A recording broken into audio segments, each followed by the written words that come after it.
Oke sahabat ya, selamat berjumpa lagi di video saya ya. Jangan lupa tonton video saya sampai habis ya, agar nantinya bisa mendapatkan video-video terbaru dari saya. Dan jangan lupa ya, ini ya gratis ya, di subscribe, di Shopbreaker. Lah kok Shopbreaker, kayak motor saja. Di like, di komen ya, supaya dapat video-video terbaru dari saya. Oke gas. Oke, halo, apa kabar ya, pencinta channel kalian Pro Belajar ya. Kali ini saya akan berbagi lagi ya, sesuai dengan channel saya ya. Karena channel saya ini gado-gado ya, berbagai macam disiplin ilmu saya akan bagi ke anda semua ya, sahabat-sahabat semua. Kebetulan nih ya, saya juga sering MC ya di beberapa tempat ya, dengan kondisi dan waktunya berbeda tentunya. Untuk itu saya akan berbagi tentang bagaimana cara MC yang bagus ya. Saya MC mungkin sedikit pengalaman ya, saya cerita ya. Saya MC itu sejak tahun 2019 ya. Sekarang sudah 2023 ya. Dan di berbagai agenda acara ya, baik pengantin, mungkin juga hiburan ya, atau mungkin acara-acara keluarga, atau mungkin formal ya, acara di lingkungan pendidikan maupun pemerintahan ya. Oke sahabat, jadi saya akan bagian tips ya, tips bagaimana supaya kita saat mengisi itu audiens itu tertarik ya, tidak bosan sama kita ya.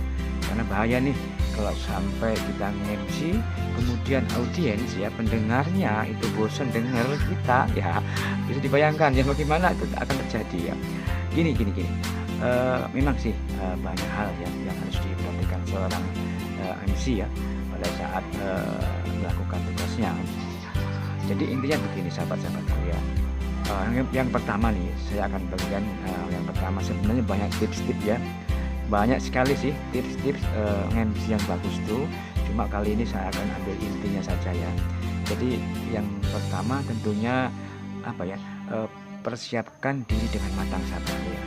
Begini ya, biasanya kalau pengalaman saya nih, kalau saya misalnya diundang MC, saya harus briefing ya. Artinya saya harus mendatangi tempat di mana saya mau MC. Nah penting ini, nanti di situ kita bisa tanya ya, ini acaranya acara apa, yang adakan siapa, undangannya siapa saja, bentuk acaranya gimana. Ini penting sahabat ya, jam berapa dimulai ya, dan sebagainya. Karena memang briefing ini nanti akan sangat mempengaruhi kita saat MC ya. Jangan sampai kita MC tidak pernah briefing, langsung datang pas hari H. Ini akan bahaya ya, bahaya karena kita tidak menguasai lapangan, tidak tahu audiensnya siapa, akan gitu ya. Ini yang perlu sahabat-sahabat ketahui. Kemudian yang kedua nih ya, yang penting juga kenali audiens ya, kenali peserta ya. Jadi dengan kita mengenali audiens, nanti kita akan dapat menyesuaikan apa ya, nada bicara kita. Kita akan dapat menyesuaikan nada bicara kita dengan apa ya, penggunaan kata yang tepat. Misalnya nih, kalau yang kita hadapi ya, atau audiensnya itu adalah remaja ya, kita harus gunakan kata yang semi formal ya, kata-kata yang ceria ya. Jangan disamakan dengan kata atau kalimat yang orang-orang tua biasa kita hadiri ya, jangan ya. Kalau misalnya audiensnya itu orang-orang dewasa ya, harus kata-katanya formal sahabatku ya, tidak terlalu keras ya, dan harus menarik audiens. Semua kata atau kalimat yang keluar dari mulut kita, ingat ini penting ya, harus menarik audiens, harus menarik peserta yang ada di situ ya. Gunakanlah bahasa kalimat yang apa ya, sedikit menarik perhatian kepada audiens, supaya audiens itu betah mendengarkan apa yang kita omongkan gitu ya. Ini penting sahabat ya. Nah, dan juga ini yang penting juga ya, sekali-kali lah tambahkan interaksi dengan audiens ya. Jangan kaku depan ya. Sekali-kali berikan game singkat. Nah, istilahnya mungkin interaksi dengan audiens ya, atau mungkin interaksi kita yang kita lemparkan ke audien, mungkin bisa kita jawab sendiri, bisa ya. Kalau memang seandainya audien tidak menjawab interaksi kita, lemparan game pendek kita, mungkin kita bisa alihkan supaya kita bisa membuat suasana itu menjadi ceria gitu ya.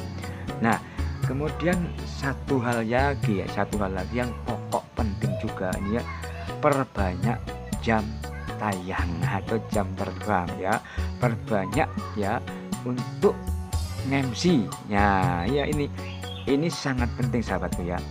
Sepintar apapun orang ya, sepenuh apapun ilmunya ya, kalau dia tidak pernah ya, bicara di depan orang banyak, saya yakin dia akan gemeter, demam panggung. Kalau sudah demam panggung, apa-apa yang mau diomongin, kalimat-kalimat yang mungkin tadi sudah dihafal, apa yang mau diucapkan, pasti akan sirna di depan audiens ya. Kenapa? Karena nggak terbiasa bicara di depan audiens ya. Perlu digarisbawahi ya, tidak selamanya seorang pejabat besar ya, seorang yang terkenal ya, pangkatnya tinggi ya, kaya raya, belum tentu dia bicara di depan orang banyak bisa ya.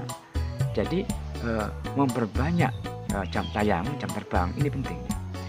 Saya jujur ya, saya nge-MC itu kalau dihitung nggak bisa ya pakai jari ya, udah ada ratusan kali, dan itu memang yang membuat kita semakin dewasa.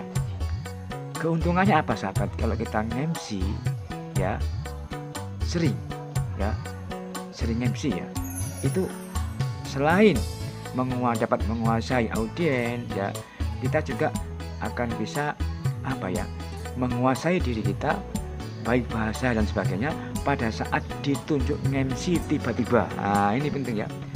Jadi seandainya kita misalnya tiba-tiba nih pas ada acara, ada undangan nih misalnya, ada undangan pernikahan misalnya, atau undangan apalah, kemudian kita nggak disuruh MC, kita diundang datang, tiba-tiba yang MC tidak ada atau halangan menunjuk kita. Nah, otomatis kalau kita sudah terbiasa MC, bahasa-bahasa yang mau kita ucapkan itu akan mudah keluar dari mulut kita. Jadi perbanyaklah jam tayang, jam terbang MC ya, karena ini sangat penting ya. Jadi itu mungkin sedikit ya apa yang saya dapat bagikan kepada sahabat-sahabatku yang ingin menjadi seorang MC ya. Oke, mungkin saya juga masih terus belajar ya, kita sama-sama belajar. Mari kita sama-sama setidaknya kita bisa bermanfaat untuk orang lain melalui MC ini ya. Dan MC ini juga bisa juga mempererat tali persaudaraan di antara kita semuanya. Oke, mungkin itu yang saya dapat bagikan. Selamat untuk bertemu lagi dengan channel saya, channel Karyanto Belajar, karena saya akan buat video-video lain yang sangat menarik untuk Anda. Oke, selamat.